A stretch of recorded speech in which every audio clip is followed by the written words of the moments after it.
Hello बेटा, क्या आप क्लास 10th में हो और स्कूल के अंदर केमिस्ट्री का चैप्टर हो गया है केमिकल रिएक्शन एंड इक्वेशन और आपको कुछ समझ में नहीं आया, बैलेंसिंग कैसे करना है पता नहीं चल रहा है, क्वेश्चन किस तरह से पूछे जाएंगे, decomposition, combination, double displacement, displacement के ऊपर, और रिएक्शंस तो याद ही नहीं हो रही है। तो अब आपको घबराने की जरूरत नहीं है, आप बिल्कुल सही जगह पे आ गए हो। मैं मुकेश आपको पढ़ाऊंगा क्लास 10th की केमिस्ट्री, और हम देखेंगे अब कि क्लास 10th की केमिस्ट्री के अंदर कौन कौन से चैप्टर हैं और उन कैसे कैसे हमको डील करना है। तो सबसे पहले हम देखते हैं केमिस्ट्री के चैप्टर्स को। क्लास 10th जो सबसे पहला चैप्टर है वो तो आपका है ही chemical reaction and equation.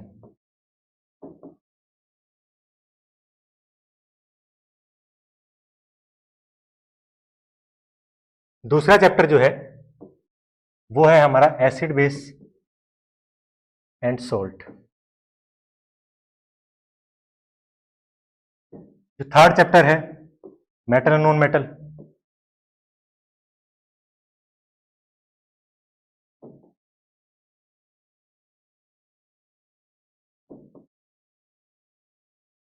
And the fourth one is carbon and its compound.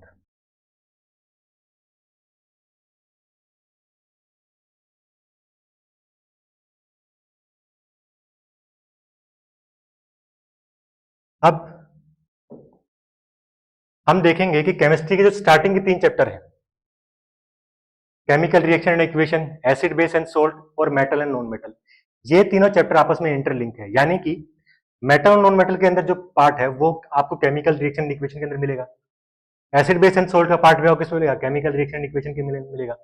पर कार्बन कंपाउंड थोड़ा न्यू चैप्टर है, इसके अंदर हम पढ़ेंगे 1 2 3 ऑफ केमिस्ट्री, यानी कि इथेन, म्यूटेन, प्रोपेन, मीथेन, ऑक्टेन, ये सब हम इसके अंदर पढ़ेंगे। और इसके अंदर पढ़ेंगे नोमेनक्लेचर कार्बन कंपाउंड की। पर अभी हमको सारा ध्यान जो देना है हमारा पहला चैप्टर जो कि है केमिकल रिएक्शन एंड इक्वेशन। अब इस चैप्टर को हम स्टार्ट करते हैं, बिल्कुल बेसिक स्टार्ट करेंगे। तो सबसे पहले आता है केमिकल रिएक्शन क्या होती है। आम भाषा में समझे तो केमिकल रिएक्शन क्या होती है, जैसे कि हम रात को दूध रखते हैं, उसके अंदर दही डाल देते हैं थोड़ा, और सुबह जब देखते हैं तो दही जम जाता है।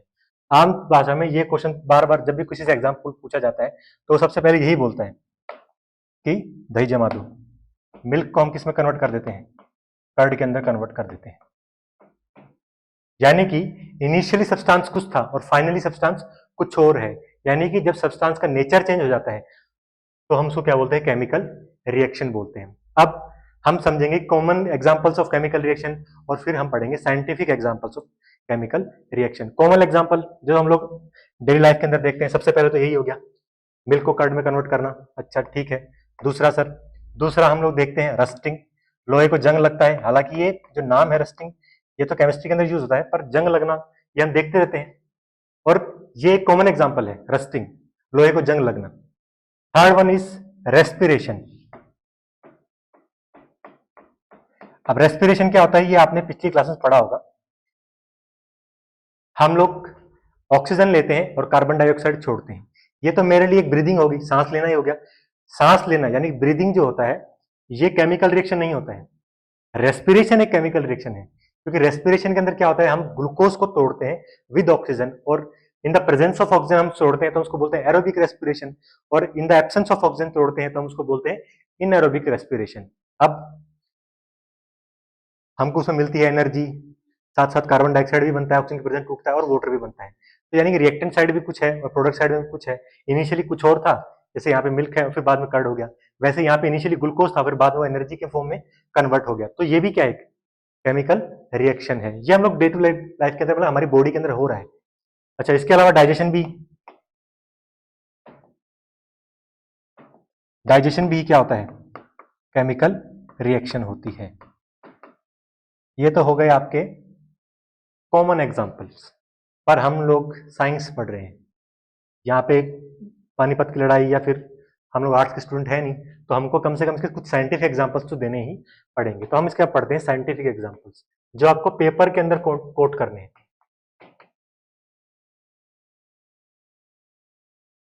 जब आपसे पूछा जाएगा कि व्हाट इज केमिकल रिएक्शन, हालांकि पूछते नहीं, पर give examples of chemical reaction. One word 1 mark question में 2 मार्क क्वेश्चन के साथ में जोड़ के पूछ लेते हैं, तो आपको बताना पड़ेगा। तो पहला हम जो पढ़ते हैं वो है neutralisation reaction.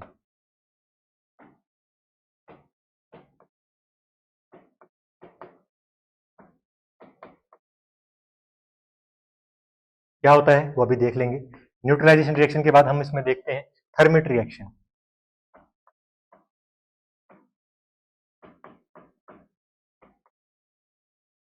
Third one combustion देख लेते हैं, ये भी एक केमिकल रिएक्शन है। और एक और होता है जो बचपन से पढ़ते आ रहे हैं हम लोग, फोटोसिंथेसिस।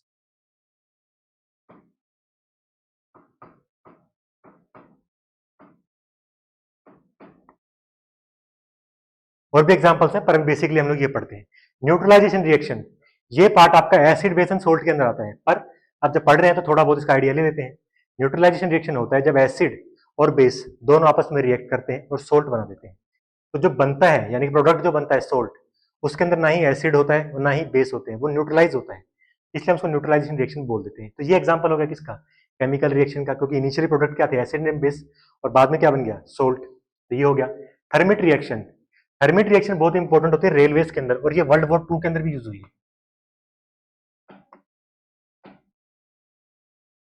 थर्मिट रिएक्शन क्या होता है, जब हम देखते हैं कि रेलवे ट्रैक्स जो होते हैं ब्रोक हो जाते हैं, उनके बीच में गैप आ जाता है, तो अब जो रेलवे मेंटेनेंस वाले लोग होते हैं उनके पास दो ऑप्शन है, या तो पूरी पटरी उठा के चल दो, और या फिर क्या करो, केमिस्ट्री का इस्तेमाल करो, कोई रिएक्शन कराओ और उस गैप को वहीं की वहीं ठीक कर दो। तो वो लोग क्या करते हैं, आयरन और एल्यूमिनियम की एक रिएक्शन करवाते हैं, जिसके अंदर एल्यूमिनियम जो होता है वो आयरन को डिस्प्लेस कर देता है और मेल्टेड फॉर्म में आता है, बहुत ही ज्यादा इसमें हीट इवोल्व होती है और वो जो गैप होता है वो फिल हो जाता है। अभी इसको हम डिटेल में नहीं कर रहे हैं क्योंकि ये मेटल और नॉन मेटल का पार्ट है। फिर कंबशन, ये तो बचपन से पढ़ रहे हैं। जब ऑक्सीजन की प्रेजेंस में हम लोग क्या करते हैं, किसी चीज को बर्न करते हैं, तो वो रिएक्शन क्या कहलाती है, कंबशन कहलाती है। और फोटोसिंथेसिस भी पढ़ते आ रहे हैं बचपन से ही। ये जो प्लांट्स होते हैं वो अपना खाना कैसे बनाते हैं, वो कार्बन डाइऑक्साइड लेते हैं और वाटर लेते हैं और क्या करते हैं, ऑक्सीजन बनाते हैं, ऑक्सीजन छोड़ते हैं, और जो कि हम लोग उसको यूज करते हैं। तो फोटोसिंथेसिस भी हम लोग पढ़ते आ रहे हैं। तो ये एग्जांपल्स हैं किसके, केमिकल रिएक्शंस के। कुछ कॉमन एग्जांपल्स, कुछ साइंटिफिक एग्जांपल्स आपको कोट करने के लिए चाहिए होंगे एग्जाम्स के अंदर। और जब आपको कोई पूछे कि what is the example of chemical reaction, तो ये नहीं बताना है कि दही जमा लो। ये अगर आप बताते हो तो इससे ये बेसिक मालूम पड़ता है कि आपने अभी तक चैप्टर पढ़ा ही नहीं है, क्योंकि अगर आपने पढ़ा है तो आपको ये वाले एग्जांपल्स देने हैं। अच्छा, अब हम पढ़ते हैं अगला।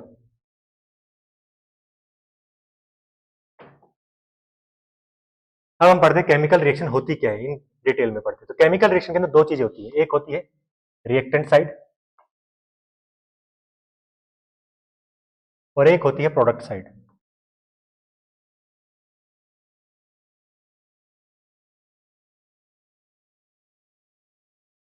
Reactant side left hand side जहां पे होता है, कन्वेंशन है ये, बेसिकली हम इसको लेफ्ट हैंड साइड में लेते हैं। राइट हैंड साइड में हमारी होता है प्रोडक्ट।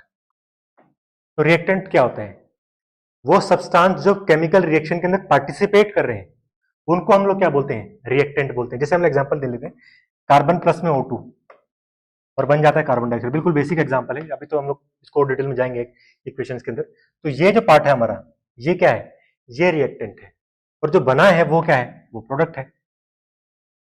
तो ये हमारी क्या होती है, केमिकल रिएक्शन होती है, जिसके अंदर लेफ्ट हैंड साइड तो रिएक्टेंट होता है और राइट हैंड साइड क्या होता है, प्रोडक्ट होता है। ठीक है। अच्छा, इसके साथ अब हम देखेंगे कि कैसे हमको पता चलेगा कि एक केमिकल रिएक्शन हुई है। How will you determine that a chemical reaction takes place, कैसे पता चलेगा केमिकल रिएक्शन हुई है। तो पहला, change in state.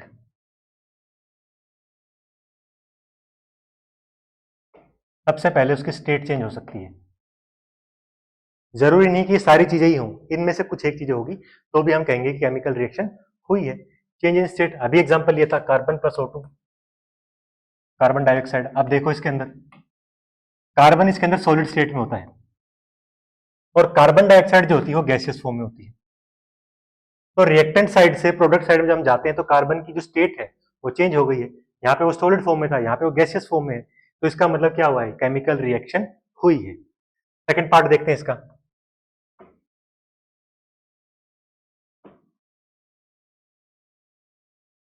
Change in temperature, temperature में चेंज आता है। टेम्परेचर में चेंज मतलब कि या तो हीट इवोल्व होगी या तो हीट एब्जॉर्ब होगी, या तो हम हीट्स को प्रोवाइड कर रहे हैं या तो रिएक्शन में से हीट इवोल्व हो रही है। वो होता है एंडोथर्मिक एक्सोथर्मिक रिएक्शन, पर वो हम लोग इसके बाद पार्ट में पढ़ेंगे ही उसको। पर अभी के लिए सिर्फ हम ये समझते हैं कि केमिकल रिएक्शन वो होती है जिसके अंदर टेम्परेचर के अंदर चेंजेस आते हैं। एग्जाम्पल देख लेते हैं। एक एग्जाम्पल हमारा है यहाँ पे,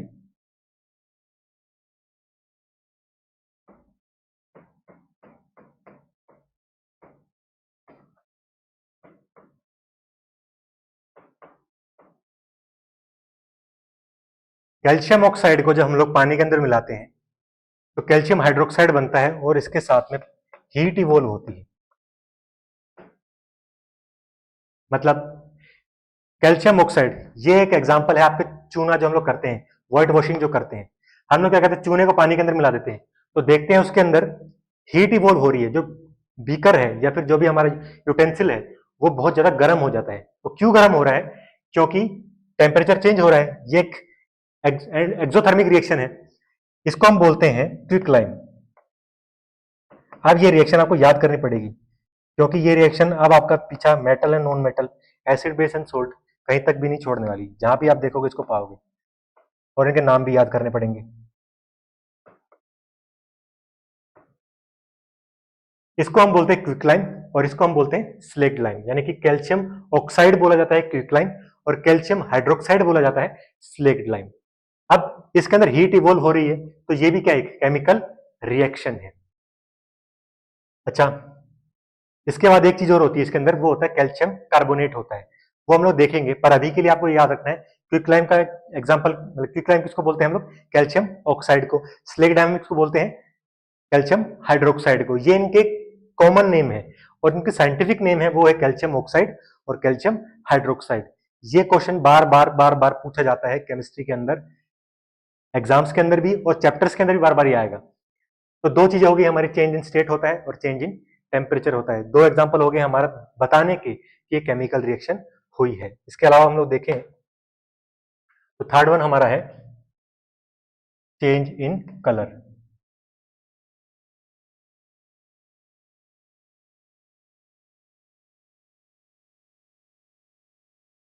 कलर चेंज हो जाता है, यानी कि रिएक्टेंट साइड में कलर कुछ था और प्रोडक्ट साइड में कलर कुछ और हो गया। तो इसका भी एग्जांपल देखते हैं हम लोग। देखते हैं कि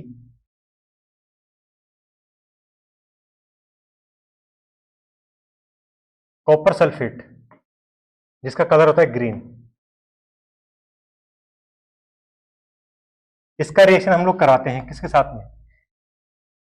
आयरन के साथ में। तो बनता है आयरन सल्फेट, प्लस में कॉपर जो होता है वो बाहर निकल जाता है। यहां पे इसका कलर ग्रीन है पर इसका कलर जो हो जाता है वो हो जाता है, सॉरी सॉरी यहाँ पे मिस्टेक हो गया है। कॉपर सल्फेट का जो कलर होता है वो होता है ब्लू और इसका कलर हो जाता है हमारा ग्रीन। वहीं अगर हम लोग जिंक के साथ इसकी रिएक्शन करा देते हैं कॉपर सल्फेट की तो बन जाता है जिंक सल्फेट प्लस में कॉपर। वापस से कॉपर सल्फेट का कलर तो ब्लू ही होता है, पर जो जिंक सल्फेट है इसका कलर जो होता है वो कलरलेस हो जाता है।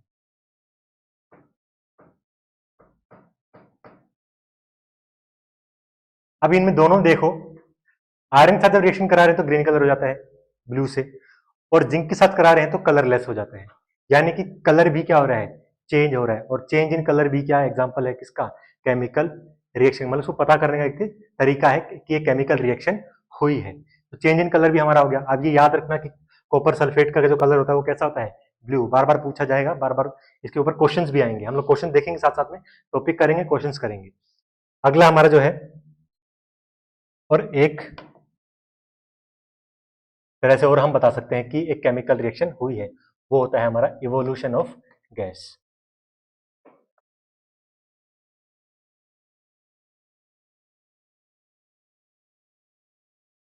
इवोल्यूशन ऑफ गैस कैसे? मान लेते हैं हम लोग जिंक की रिएक्शन करा देते हैं H2SO4 के साथ में, तो बन जाएगा जिंक सल्फेट, और प्लस में हमारा हाइड्रोजन गैस क्या हो जाएगी, इवोल्व हो जाएगी। अब ये हाइड्रोजन गैस इवोल्व जो हो रही है, इससे हमको पता चलता है कि एक chemical reaction takes place, chemical reaction हो गई है। इससे पता चला इवोल्यूशन ऑफ गैस से। तो ये भी एक एग्जांपल है किसका, केमिकल रिएक्शन का। अब ये केमिकल रिएक्शन के चार तरह से हम बता सकते हैं कि एक रिएक्शन हुई है। पहला, स्टेट चेंज हो जाए, दूसरा टेम्परेचर चेंज हो जाए, तीसरा कलर चेंज हो जाए, और चौथा इवोल्यूशन ऑफ गैस। इन चार तरीकों से हम बता सकते हैं कि एक केमिकल रिएक्शन हुई है। अच्छा, हमने पढ़ा था कि रिएक्टेंट होता है, एक प्रोडक्ट होता है। इसी के साथ हम लोग पढ़ेंगे एक लॉ ऑफ कंजर्वेशन ऑफ मास।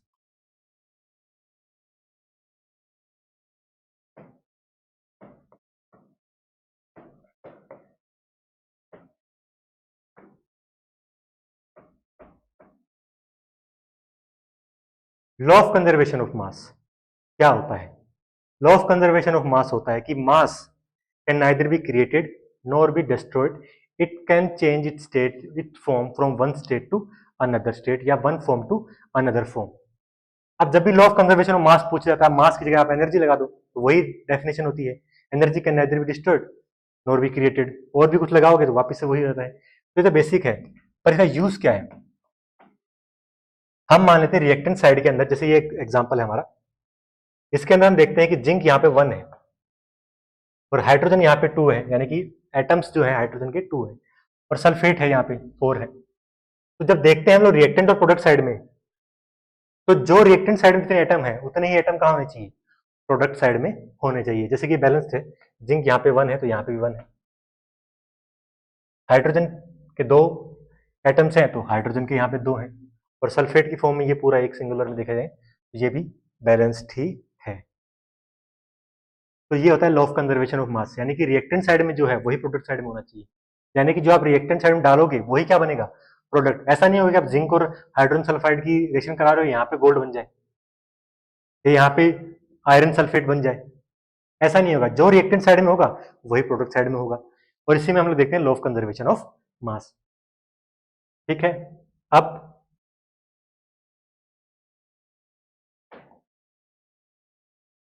हम देखते हैं कुछ क्वेश्चंस। पहला question, examples of chemical reaction, scientific examples of chemical reaction. तो फोटोसिंथेसिस हो गया, कंबशन हो गया, थर्मिट हो गया, न्यूट्रलाइजेशन रिएक्शन हो गया। तो एग्जांपल्स पूछ सकता है आपसे, ठीक है।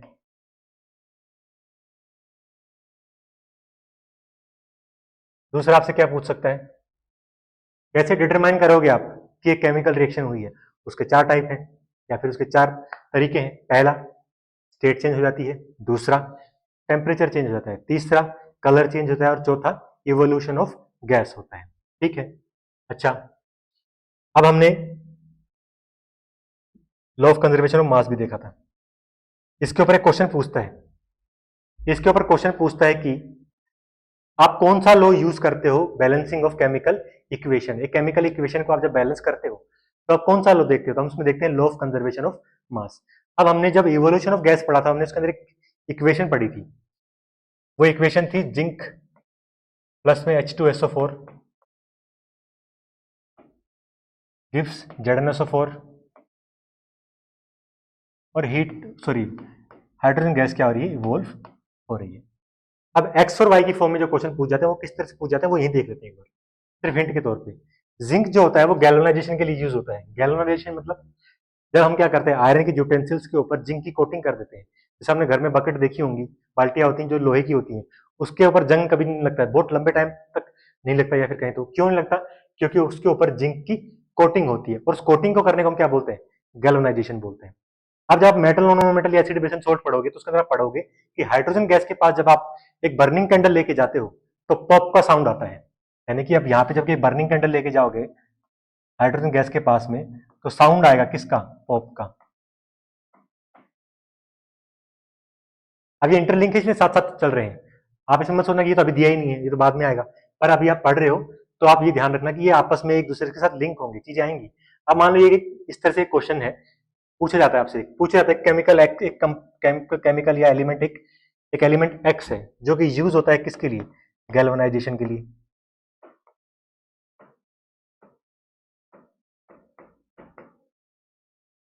एक केमिकल एक्स, उसकी रिएक्शन कराई जाती है एक एसिड वाई से, जो कि कंसंट्रेटेड एसिड है, और उससे एक सब्सटेंस बनता है, कुछ भी मान लो उसको जेड, जिसका कलर दे दिया जाएगा आपको, और उसके फिर एक और दे देंगे एम, और उसकी वजह से क्या होता है, एक गैस इवोल्व होती है जिसके पास अगर हम लोग कैंडल लेके जाएंगे तो पॉप का साउंड आएगा। तो बताओ इसके अंदर एक्स वाई जेड एम क्या है, इस तरह से क्वेश्चन पूछेगा। यहाँ पे कलर दे देगा, इसकी कुछ प्रॉपर्टी बता देगा, जिंक की कुछ प्रॉपर्टी बता देगा, हाइड्रोजन कुछ प्रॉपर्टी बता देगा, फिजिकल प्रॉपर्टी बताए, केमिकल प्रॉपर्टी बताए, जो ज्यादा चांसेस होते हैं फिजिकल प्रॉपर्टीज के होते हैं। कलर बता दिया, पॉप का साउंड बता दिया, गैल्वेनाइजेशन बता दिया, और यहाँ पे एक एसिड है। तो आपको याद होना चाहिए ये रिएक्शन, तो आप उस क्वेश्चन कर पाओगे। कभी भी आपसे सिंपल क्वेश्चन नहीं पूछेगा कि आप सोचो कि वो आएगा और पूछेगा आपसे कि चलो बताओ भाई 4 टाइप्स बताओ, जैसे हम बता सकते हैं कि भाई एक केमिकल रिएक्शन हुई है। इस तरह से नहीं पूछे जाते हैं क्वेश्चन। अब 10th बोर्ड में आ गए हो तो आपके आईक्यू चेक किया जाएगा, रिएक्शंस दी जाएंगी और रिएक्शंस के बेसिस पे क्वेश्चन पूछ जाएंगे। डायरेक्ट डेफिनेशन बेस्ड क्वेश्चन की आदत आप छोड़ दो। अब आप अपना बेसिक क्लियर करो, अगर आपका बेसिक क्लियर है तो ही आपके क्वेश्चंस अटेम्प्ट होंगे, वरना आप उन क्वेश्चंस को देखकर यही सोचते रहोगे कि ये पढ़ा कहाँ था, मैम ने तो इस तरह कोई चीज पढ़ाई नहीं, सर ने तो इस तरह कोई चीज पढ़ाई नहीं। तो ये आपका हो गया है पहला, केमिकल रिएक्शन क्या होती है। अब हम पढ़ेंगे इसके बाद टाइप्स ऑफ केमिकल रिएक्शन, और इसका एक और मेन पार्ट जो है balancing of chemical equations. Chemical equations को हम लोग किस तरह से बैलेंस करते हैं। उसके दो टाइप होते हैं, एक हिट एंड ट्रायल मेथड जो कि आपको स्कूल में पढ़ाया जाता है, उसके अलावा हम लोग पढ़ेंगे elimination, sorry coefficient method. Coefficient method के अंदर हम लोग देखेंगे कि कैसे जो ब्रैकेट वाले क्वेश्चंस होते हैं, जैसे कि PbNO3, इसको हिट करेंगे तो PbO प्लस में NO2 प्लस में O2, ये बनती है एक रिएक्शन। सिंपल जैसे हमने यहाँ पे देखा था बैलेंसिंग करने का, जिंक 1 है, यहाँ पे 1 है, हाइड्रोजन यहाँ पे 2 है, यहाँ पे भी 2 है, इसको देखा सल्फेट को, सल्फेट भी बैलेंस्ड है। ये तो हिट एंड ट्रायल मेथड होता है, हम दोनों तरफ देखते हैं और बैलेंस कर देते हैं। पर जैसे ही ब्रैकेट वाले क्वेश्चन होते हैं, आधे बच्चे सिर नीचे कर लेते हैं कि कोई हमसे ना पूछ ले, तो इसको हम लोग करेंगे किससे, कोफिशिएंट मेथड से। तब तक के लिए आप ये लेक्चर देखते रहिए। Thank you.